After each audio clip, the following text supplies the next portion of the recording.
बिस्मिल्लाहिर्रहमानिर्रहीम। अस्सलाम वालेकुम आप सबको मेरी तरफ से और ढेर सारा प्यार। आज की वीडियो आपके साथ में शेयर करने जा रही हूँ एक बहुत ही अहम चीज़ के बारे में। बहुत बड़े समझ लें कि ये हमारा मसला है, मतलब ये एक लड़की की बात आज हम करने जा रहे हैं यहाँ पे। ये वो वाले मसले हैं जिनको हम अपने दोस्तों के साथ शेयर करते हैं, दोस्त हमें समझाते हैं, जिनको अपनी पेरेंट्स के साथ शेयर करते हैं, वो हमें समझाते हैं। तो मैंने सोचा क्यों ना आज इस टॉपिक के ऊपर बात की जाए। आज का टॉपिक जो है मैंने जो चूज किया है, आज की अहमियत जो मुझे लगा कि मुझे इस बात पे बोलना चाहिए, तो वो है लड़की। हाँ जी, लड़की। आप बिल्कुल सही ठीक सुन रहे हैं कि मैंने सोचा कि मैं आपके साथ इस टॉपिक के ऊपर जो है वो बात करूं। और बहुत सारी सिचुएशन देखी, बहुत सारे एक्सपीरियंस देखे, तो मुझे जो है ना उस सबको देखते हुए ये वीडियो जो है आप लोगों के साथ शेयर करनी पड़ रही है। तो साथ रहिएगा और वीडियो देखते रहिएगा, वीडियो स्किप नहीं कीजिएगा, क्योंकि मैं समझती हूँ कि मैं ये आप लोगों के साथ वो बातें शेयर करने जा रही हूँ जो एक दोस्त, एक बहन जो है वो अपनी बहन के साथ जो है वो शेयर करती है। तो मैं अपनी बहन के साथ अक्सर जो है वो उसको बहुत ज़्यादा समझाती हूँ, मुझसे छोटी है वो, तो वो मेरी बात जो है वो सुनती भी है, और वो खाली मेरी ही बात सुनती है। मम्मा के जाने के बाद जो है वो उसको सबसे ज़्यादा सपोर्ट भी जो है वो सिर्फ मेरी है। तो दुआ करें मेरी माँ के लिए भी, उनको अल्लाह ताला मग़फ़िरत दे और अल्लाह ताला जन्नत में जो है वो जगह दे। सबसे पहले मैं आपके साथ जो है वो पॉइंट जो मैं शेयर करने जा रही हूँ आपके साथ, वो है कभी भी किसी चीज़ से डरे मत। सबसे पहले हालात कैसे भी हो, हमने सोच लेना यहाँ पे कि हमने हालातों का मुकाबला करना है। हम बेशक मर्द नहीं है, लेकिन हम मर्दों से भी कम नहीं है। तो जो मेरी छोटी सिस्टर, मैं उसकी छोटी सी एग्जांपल दे रही हूँ कि वो ना हर चीज़ से डरती थी। यानी कि जब वो बाहर गई और बाहर उसने अकेले जाना, वो पाकिस्तान में बाहर नहीं निकली थी अकेले, लेकिन जब वो बाहर गई, बाहर उसको अकेले निकलना भी पड़ा, हालातों का मुकाबला भी करना पड़ा। वहाँ पे स्टॉर्म्स भी आते हैं, बड़े बुरे बर्फ़ के तूफान होते हैं, उससे भी मुकाबला करना पड़ा। तो उसने क्या किया, सबसे पहले अपने अंदर के डर को ख़त्म किया। 3-3 रात के बजे जॉब्स होती है वहाँ पे, 3 बजे सुबह के 5 बजे वापसी है, 3 बजे वापसी है। तो ये हमें अपने अंदर पैदा करना पड़ेगा। माना कि हम लोग एक ऐसे मुल्क में रहते हैं जहाँ पे इन सारी चीज़ों को हमें सामने से देखना पड़ता है, लेकिन लोग हमें डराएंगे और हम डर जाएंगे। सबसे पहले हमें अपने अंदर का डर खत्म करना पड़ेगा। हालात हमारे सामने कैसे भी हों, कितने बुरे क्यों ना हो, जब हम अंदर से डरेंगे नहीं ना, तो वो हमें हालात कभी भी नहीं डराएंगे। अब सवाल पैदा होता है कि हम अपना डर कैसे ख़त्म करें। तो सबसे पहले मैं आपको एक चीज़ समझा दूं कि जब आप खुद डर के सामने बिल्कुल खड़े हो जाएंगे ना, तो डर आपसे डर जाएगा। यकीन करें, डर आपसे डर जाएगा और आप खुद सोचेंगे कि मुझ में ये क्या चेंज आया है। एक वक्त के बाद आपको अपने अंदर वो तब्दीली नज़र आएगी जो पहले तब्दीली आपने कभी भी कहीं पे भी महसूस नहीं की। तो सबसे पहले आपने जो है वो अपने अंदर का जो है वो डर ख़त्म करना है, और जो कि बहुत ज़रूरी है। आप ऐसे ड्रामे देख सकते हैं, आप ऐसी एक्टिविटीज़ कर सकते हैं, ऐसी एक्सरसाइजेस कर सकते हैं जिसकी वजह से आपका इंटरनल फेयर जिसको कहते हैं, जिसकी वजह से लोग ये साइकियाट्रिस्ट के पास जाते हैं, जिसकी वजह से लोग पागल हो जाते हैं। इस चीज़ को अपने अंदर से ख़त्म करेंगे तो यकीन करें आपको लगेगा कि मैं एक ताज़ा हवा में आ चुका हूँ। मुझे खुल के सांस लेना जो मेरे घुट रहा था मैं आज जो है वो यकीनन सब खुल के सांस ले रहा हूँ। तो ये अंदर का डर होता है, जिस दिन ख़त्म हो गया तो हम जो है वो खुल के सांस ले सकते हैं।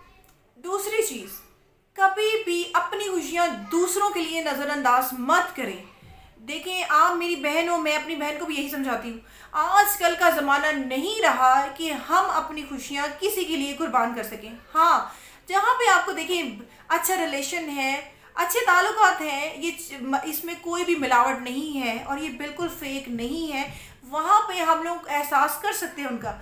लेकिन यकीन करें, दुनिया इतनी जालिम हो चुकी है कि हमारे सामने हम लोगों के साथ ऐसी ऐसी गेम कर जाती है कि हम लोगों को पता भी नहीं चलता। और हम लोगों को पता तब चलता है कि जब चीज़ें हमारे हाथ से निकल चुकी होती हैं। तो अपनी खुशियाँ जो आपको मिल रही हैं, तो उन चीज़ों को किसी के लिए ना सेक्रीफाइस मत करें। ये ज़माना नहीं रहा सेक्रीफाइस का। हाँ, अगर आपकी बहन है, आपकी बहुत अच्छी दोस्त है, आपके बहुत अच्छी अजीज़ है, तो आप सोचा जा सकता है कि ये मेरे इतनी करीब है, इन्होंने मेरे लिए भी कुर्बानियाँ की हैं, तो आज मेरा वक्त आया है कि मैं इनके लिए कुछ कर जाऊँ। लेकिन ऐसे लोगों के हाथ मत चढ़िए जो सिर्फ आपका इस्तेमाल करना जानते हैं, जो सिर्फ आप लोगों की फीलिंग्स के साथ खेल रहे हैं। बहुत सारी चीज़ें ऐसी होती हैं जो अल्लाह ताला हमें दिखाता है और वक्त के वक्त दिखाता है, लेकिन हम उसको इग्नोर कर रहे होते हैं और आखिरकार हम गलत फैसला कर लेते हैं और गलत फैसले का इंजाम हम सारी ज़िंदगी भुगतते रहते हैं। हम लोगों के सामने ऐसी ऐसी चीज़ें आती रहती हैं, ऐसी ऐसी सिचुएशंस आती रहती हैं कि हम उस टाइम को कोसते हैं कि हमने ये गलत फैसला किस वजह से किया, हम लोगों ने ये गलत फैसला क्यों किया। लेकिन ऐसे लोगों के हाथ बिल्कुल मत चढ़ें जो आपकी सिर्फ फीलिंग से खेलना जानते हैं। अपनी फीलिंग से किसी को मत खेलने दें, क्योंकि ये इस पे किसी का हक नहीं है। जीने का हक, खुश रहने का हक सबको है, तो वो आपने जो है ज़रूर करना है। तीसरे नंबर पर मैं आप लोगों के साथ शेयर कर रही हूँ कॉन्फिडेंट। कॉन्फिडेंट एक ऐसा वर्ड है जो अपने अंदर एक खुद कॉन्फिडेंट यानी कि एक खुद एतमादी बहुत ज़्यादा ज़रूरी है। आप कहीं जॉब पे जाते हैं, आप कहीं इंटरव्यू देने जाते हैं, आप कहीं टीचिंग करते हैं, आप इवन अपने बच्चे को भी अच्छी तरबियत दे रहे हैं, उसके साथ साथ उसमें भी मतलब आप जो सिखा रहे हैं दूसरों को वही उन्होंने आपसे सीखना है। आप अपने अंदर इतना कॉन्फिडेंट अपने अंदर पैदा करें कि आपको आपकी अचीवमेंट्स, आपको आपकी एफर्ट जो है वो आपके सामने नज़र आए। अब ये होता है कि हालात होते हैं, मतलब कि हम किसी जगह जाने की कोशिश कर रहे होते हैं, भी रिश्तेदारों की आवाज़ आ रही होती है, ले जी यहाँ पे तो हम लोग को बातें होंगी, यहाँ पे लोग ये बातें करेंगे, लोग वो बातें करेंगे, यानी कि आपको अपने फैसले पे डाउट हो रहा होता है और वहाँ पे लोगों के फैसले सामने आ जाते हैं, आपका फैसला नीचे चला जाता है, लोगों के फैसले ऊपर आ जाते हैं, आप वहीं के वहीं पे बिल्कुल डाउन हो जाते हैं। तो ऐसा बिल्कुल नहीं करना। लोगों की आदत है बातें करना। मेरी नज़र में जो है बहुत कम ऐसे लोग हैं। शुक्र अल्हम्दुलिल्लाह अगर आप लोगों की ज़िंदगी में ऐसे लोग हैं जो आप लोगों के साथ दिल से आपके साथ है, तो उनका शुक्र गुजार करें, शुक्र अदा करें कि अल्लाह ताला ने आपकी ज़िंदगी में ऐसे लोगों को अभी तक रखा है।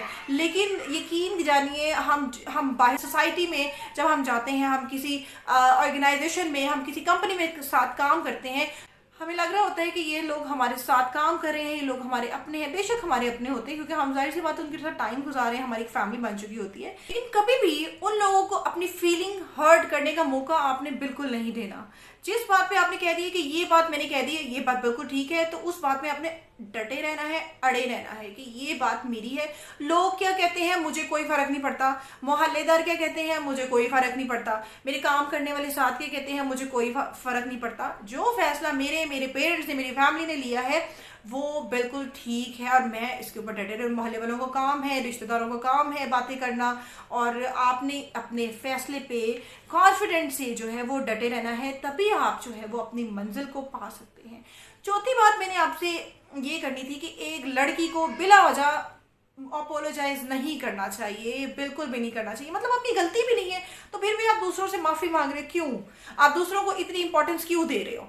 मतलब ठीक है, हर रिश्ते का एक लिहाज होता है, हर रिश्ते का, हमारे से जो बड़े हैं जाहिर सी बात है हम उनका एहतराम करते हैं और करना भी चाहिए। जहाँ पे हमें लगे कि हम गलत हैं, हम बड़ों ने हमें डांटा है, अगर हमसे बदतमीजी हो जाती है तो माफ़ी वहाँ पे मांग लेनी चाहिए।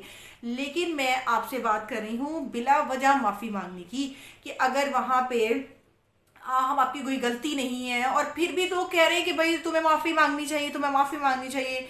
क्यों? क्योंकि हम एक लड़की हैं इसलिए हमें माफ़ी मांगनी चाहिए। लड़का बाहर जो मर्जी करता रहे, लड़का जिसने जो जैसे मर्जी करता रहे, उसकी कोई माफ़ी नहीं है। लेकिन अगर लड़की ने अपनी मर्जी से थोड़ा बहुत अपने लिए सोच लिया है, फैसला कर लिया, तो उसके लिए माफ़ी। लेकिन क्यों?